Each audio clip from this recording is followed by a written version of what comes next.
Bienvenue à Les Affaires Brassicoles, votre balado sur l'entrepreneuriat brassicole du Québec, avec Leonardo Calcagno de Baron Mac.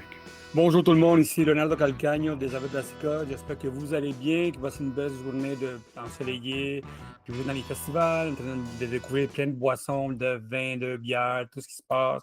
Beaucoup de cocktails, j'espère. Comme vous savez, cette année, nous autres, Ballon Mag, on est partenaire avec la gang de KEG MANAGEMENT Brewing, où est-ce que le monde va voter pour la meilleure bière du Canada pendant la LAMBQ. Puis nous autres, ce qu'on s'est dit, c'est bon parler avec le monde qui vont des juges en l'air de ça. Comme vous savez, il y a différentes catégories. Il y a des catégories que ce soit de la bière, la meilleure boisson du site, tout ça. Mais aussi une catégorie de marketing, c'est important. Nous autres, on aime beaucoup le marketing à Ballon Mag. So, nous autres, le but de ça, c'est de vous comprendre un petit peu, connaître les juges en l'air de ça. Puis, on est content aujourd'hui de parler avec Steve Nelson de la Beer Boutique. C'est une boutique qui honnêtement, qu'on ne connaissait pas nous autres, qui est à Manitoba. Puis, eux autres, man, c'est vraiment une place, c'est une destination pour aller trouver tout ce qui est le meilleur de la bière au Canada. Puis, Edmonton, bien sûr, à Manitoba, excuse-moi. Puis, le but aussi, eux autres, c'est vraiment découvrir ce qui se passe, mettre de la bière en avant. So, avec eux autres, qu'est-ce qui va arriver? Pas eux autres, mais Steve Nelson. Qu'est-ce qu'il va faire, lui, c'est vraiment parler de marketing, de design. Étant quelqu'un qui connaît pas mal le marché, on voulait parler avec lui de ça. Comment tu peux avoir des centaines de machines de quête qui arrivent chez vous pour savoir quelle est la meilleure, c'est quoi les conditions, c'est quoi toutes ces affaires-là. So, si vous avez des questions, leonardo@bottomman.com. Puis bien sûr, Steve Nelson, how are you, man? Hey, what's going on? I'm doing Good. well, and bonjour à tout le monde. Bonjour à tout le monde, man. How are you, man? So, dude, first of all, before we do the interview, man, talk about a picture of the beer boutique, man. It is pretty amazing, man. Hey, thank you very much. I really appreciate you saying that. Dude, man. First of all, variety-wise, man, you guys, I just passed by. It's pretty amazing. You guys got everywhere from everywhere. You got even beer from the Trailer Park Boys, man. Somebody want more, man. And you have tons of great beer going on. Can you tell us about the story about the beer boutique, and then after you? Yeah, absolutely.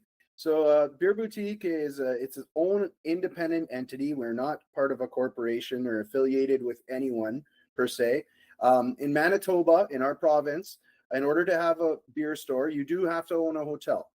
Yeah. So, owners of our hotel, they decided to build 6 years ago, Best Western Premier. And they said, hey, you know what? If we have the ability to have a beer store as well, we would like to make one and make it a high-end beer store. So yeah, really, that's how it started. And I saw the position open up. I was eager to talk to them about it. I really like craft beer. I'm passionate about marketing, management, and business in general. And it just kind of seemed like everything came together. And really, they gave me a wonderful building to work in, a can of paint, a set of keys. They said, go to town, build something for the community. So I think that we've really grown into something truly special. We originally thought we'd sell a lot of just macro product, but we saw a serious boom in the craft side. And now we're a destination, and I love it. So what? Yeah, I wish that all hotels have a good place to buy beer, man. I wish, because whenever you go to an hotel, there's always you have to go very far to get good beer. So I'm very happy that exists, man. But can you tell me a little bit how's the Manitoba people that people that go to your store? Is it like local people that go to the hotel? Who goes to your boutique? Yeah, so generally when you own the hotel and they say you can have the beer vendor, you can share your alcohol license so that you can sell beer. So you do have to have a hotel to sell beer if you're not a government entity, like one of our liquor marts that are provincially run. So when the beer store was there, and the purpose was to make sure guests had some place that they can come when they stayed in town, just go across the lot and get their beer. But really, we wanted to take it a step further and just be closer involved with the community. Okay. So I'm really proud to say what we did, because we knew we would be ruffling feathers. There's other beer stores in town, and we looked at as competition. But we really ingrained ourselves by doing bottle and can drives and encouraging people to bring their bottles and cans down to our store, and we would turn the money over to charity. And we've had the opportunity to support many charities since the beginning. And that really, people started to say, hey, these guys aren't just looking to sell a substance, liquor. They're actually helping out, like whether it be Mothers Against Drunk Driving or Alzheimer's Society or Ukrainian National Federation. We're doing something good. So we really became more of a destination for that. So and we can have kids in our store as long as they're accompanied by a parent. So that's something that's different from liquor marts. And so now it's everything, man. So it's kind of a loaded question. We have a lot of guests from the hotel that are coming and visiting us, but there's really the community is our number one supporter. So how do you balance between macro, micro, and seltzer and all those beers and all that stuff going on? Because I see you guys have seltzers, you have a couple of beers from Ontario, also a couple of beers from locally for sure. Also, you guys have also big companies on there. How do you balance sales and making sure that everybody gets their point and plus non-alcoholic stuff? How do you manage everything? Yeah, so I mean, we do sell the big brands. I will say that it's all Canadian produced. When the tariffs got announced, right around that time, it was immediately we pulled all American product. It's all produced in Canada. We do work with the macros. I have a number of macros that pay for display space in my store. So when I say macros, the Sleemans, the Labatts, the Molsons of the world, the Mooseheads, of course, that we have them in our store and they're paying for display space and they're fantastic partners. I can't say enough about them and what they do, because by paying for the display space, they're allowing us to invest that into our staff, really find good people who are knowledgeable about beer. And we always say we're going to always offer a local option for the macro drinker. So if you're going to come into our store, they have to just be cool with us saying, you know what? Yeah, you like your Coors Light, you like your Lab Light, you like your Bud Light, but we also have this other option that's right here made in Manitoba that's fantastic as well, and it's going to hit your taste buds.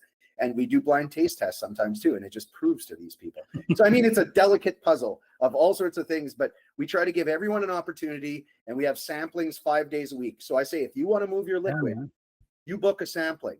If you're not booking a sampling in the store or you're not doing something to support our store, I have limited shelf space for you.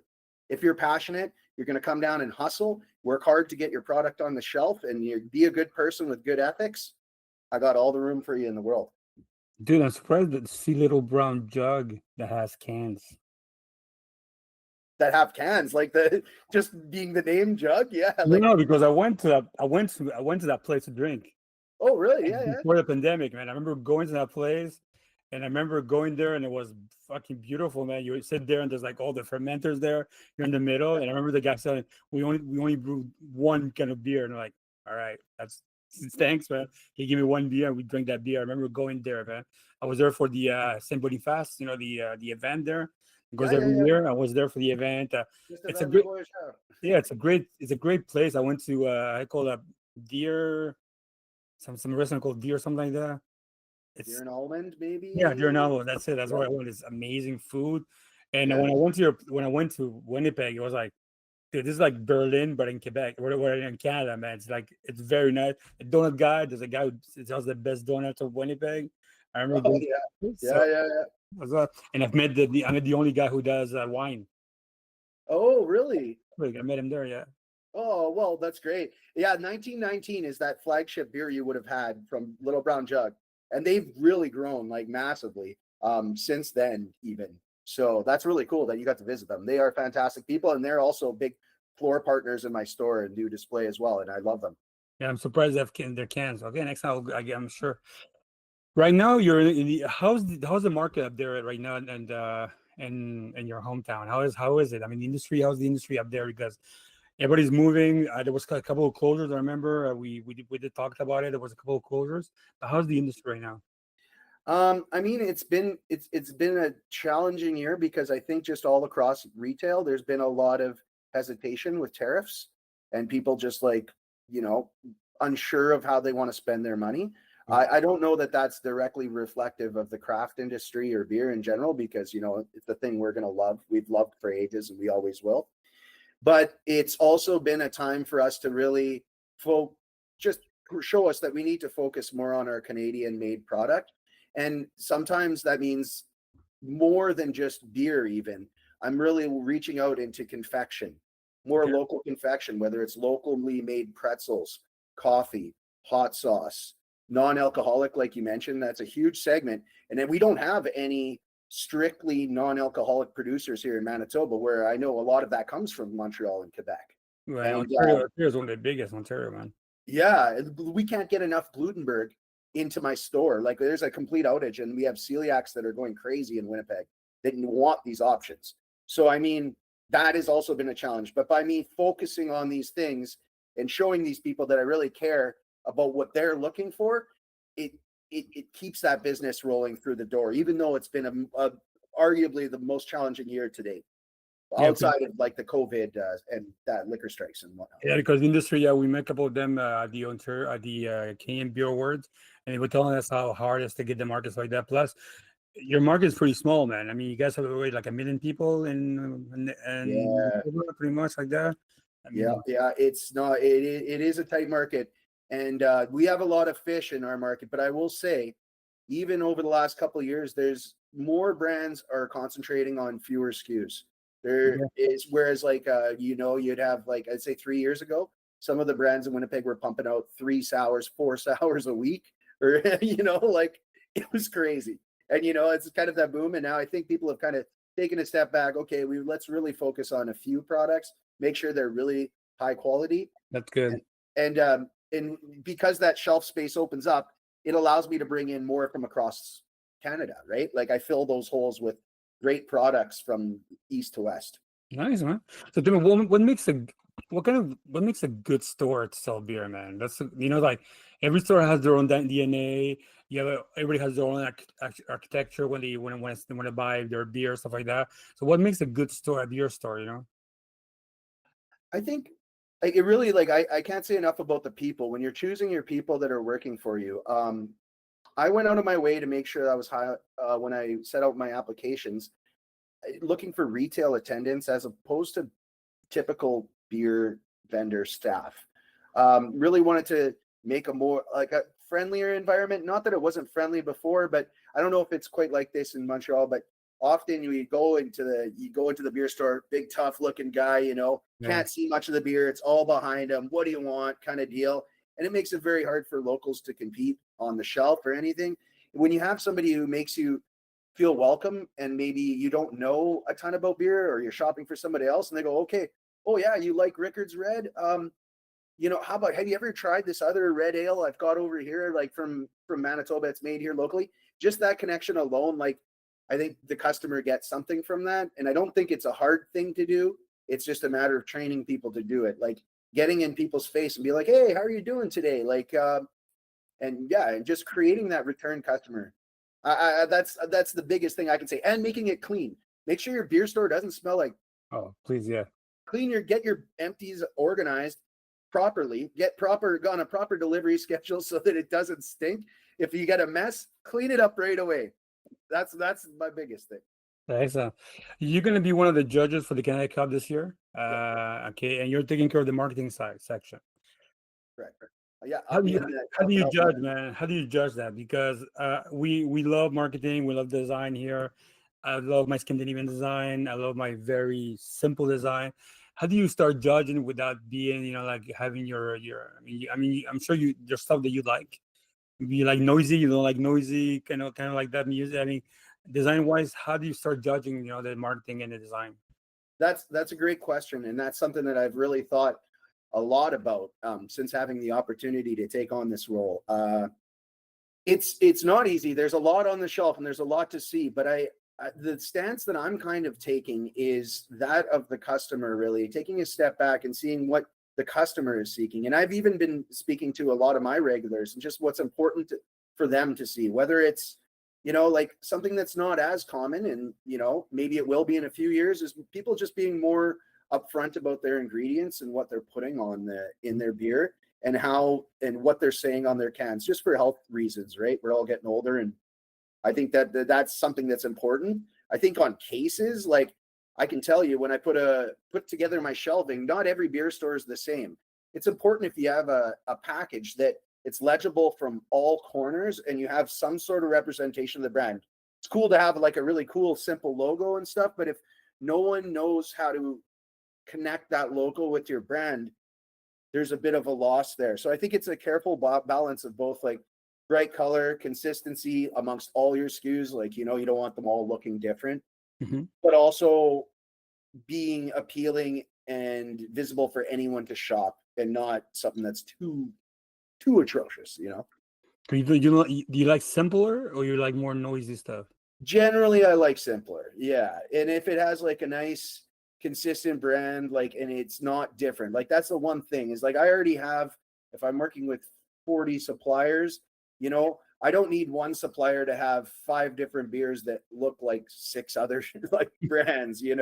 There's something to be said about them having their family and brand recognition. I think, especially coming from my background working in like a corporation like Applebee's, there is something to be said for that branding and bringing that customer back. So yeah, careful balance. I'm not a huge guy with the busy stuff, but I also love flying. Like Flying Monkey's fantastic. They got some of the busiest labels, but also like some of the incredible branding. Like I that's a one that's really busy, but like I always go, hey man, those cans pop on the shelf. Like there's no question. So how do you gonna judge? How do you judge? That's the thing, man. Yeah, because I talked to a couple of people. Say, we're gonna send our cans to be judged packaging wise? I'm talking also to who's I'm talking to. I'm gonna talk to Jamie Koshi from Show and Tell. And sorry, Heather Kirsten from Purple and Paper. I want to talk to her also. So are you gonna be more consistent on packaging, on design, or what kind of craziness are you going afterward? More interaction? What's gonna be more you're judging? Yeah, well, number one, on like design, like consistency in design, like across this, like I mentioned, in terms of legibility, being able to actually know what the product is. I mean, something that's just a symbol is not going to do a whole lot in getting me on board with the beer. It's important that it expresses what style of beer isn't reflected in the can. I think there's something to be said for confusing your shopper, your average shopper, and having them end up disappointed with what they're getting. So I think that's another important part of it. And yeah, I that's really what I can say from that end. Like I don't want to give away too much because I'm like sure you have a Sharpie and you just go around, this is not good. I'm sure, man. Yeah. There's a few different ways of looking at it, but at the same time, you don't want to give away too much because people I often have people approach me and they're like, oh, well, what do you think of this? And go at this. And I'm already thinking about 2 or 3 other people I know that are going after that same thing. Right. And, I don't know. It's fun. I love it. But yeah, I hope that answers your question. Oh, it does. It answers half of it. Do brewers come to you? Because I've talked to a couple of dépanneurs here in Quebec, like 7-Eleven, stuff like that, and in boutiques. And do brewers come to you in advance before launching a beer or a product, any product from RTDs and anything like that, and talk to you, say, how should I do my branding, my design to make sure that it works in your store and to work in different stuff? Because the good thing about your store, you have a variety of drinks, man. Yeah, I'm impressed what you guys have. So do people come see you in advance and tell you, look, man, I believe, what should I do? Do people contact you in advance? Yeah, I've been in part of those conversations in the past. I'm fortunate to say all of them in Manitoba I've had a great connection with. Like, I mean, there's some new ones that are still coming up as well, but I've been a part of those conversations definitely, because that's a strategy people come at, like, hey, what's going to really assist me? Where's the holes in the market? Is there something that somebody else isn't doing that I could be doing to fill the market? So yeah, definitely, like, those conversations happen all the time. I often get samples on my desk that they're like, give this a shot. If you think this would go over with your crowd, I love doing that kind of stuff. And I care about the craft community so much. I want to see everyone survive. And I think that there's a place for everybody.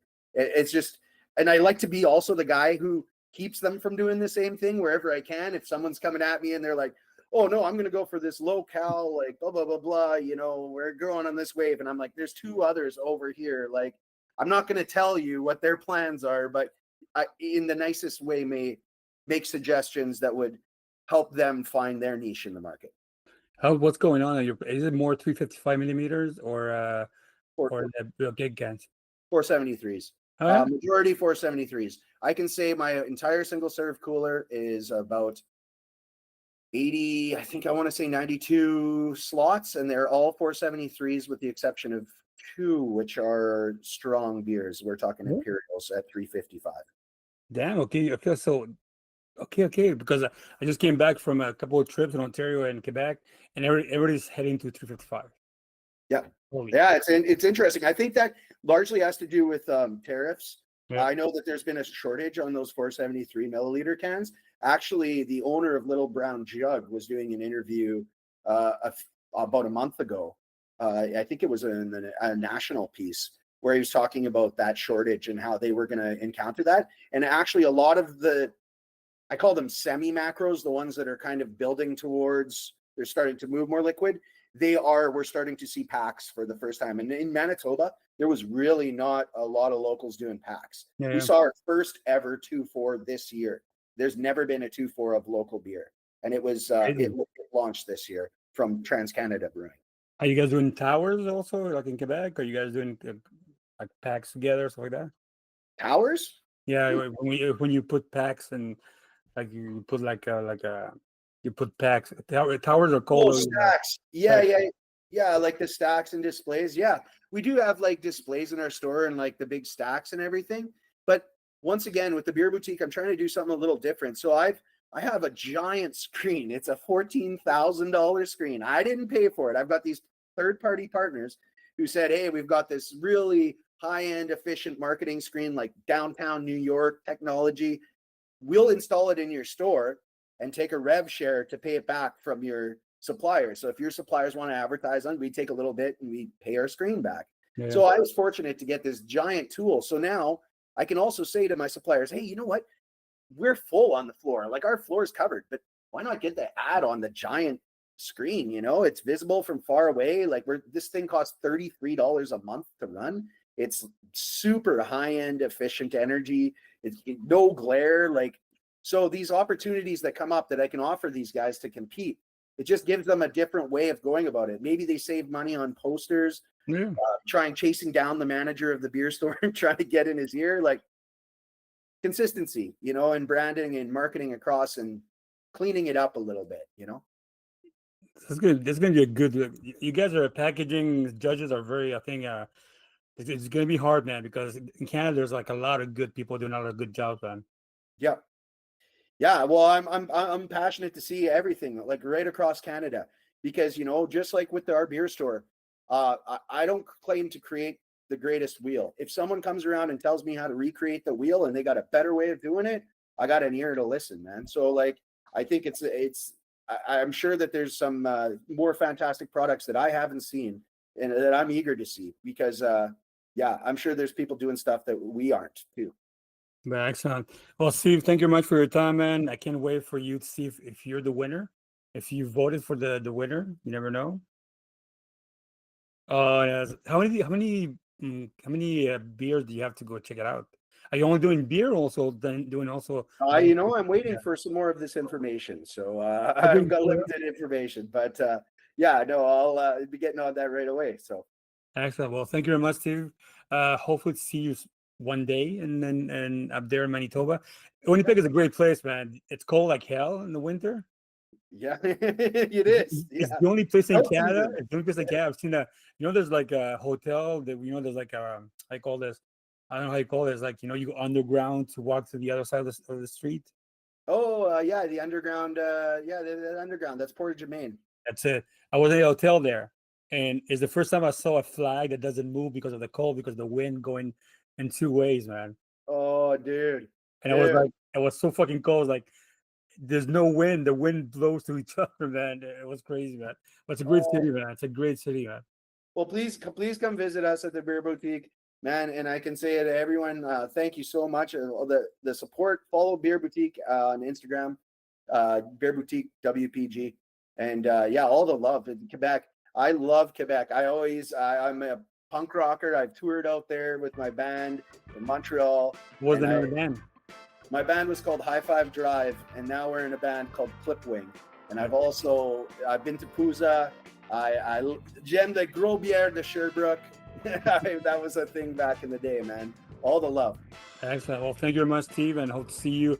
Hopefully see you in Quebec during the unveiling of all the winners. Hey, heck yeah, man. Thank you very much. Appreciate it. Take care. Take care. Merci beaucoup d'avoir écouté notre spécial Canada Cup.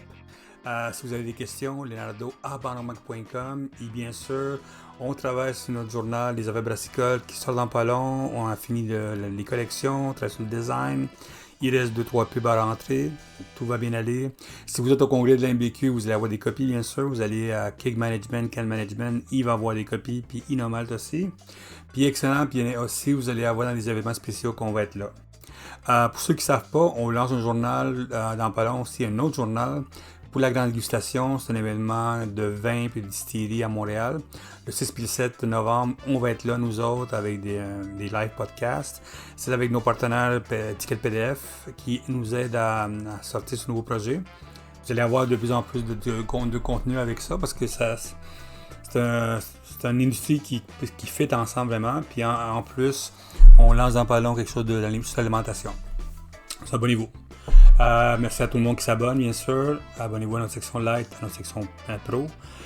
Merci à tout le monde qui s'abonne à ça. De plus en plus, on grossit là-dessus. J'ai hâte de pouvoir faire plus de podcasts, tout ça. Je ne sais pas si vous avez vu ces jours-ci, mais on en fait comme plus que 2 par jour. Hein. Ça grossit beaucoup. Encore, tout le monde, merci de l'écoute. Si vous avez des questions, envoyez-moi un courriel. Puis, écoute, je suis tout le temps là pour boire ou manger, puis discuter avec tout le monde. Merci beaucoup et à la prochaine.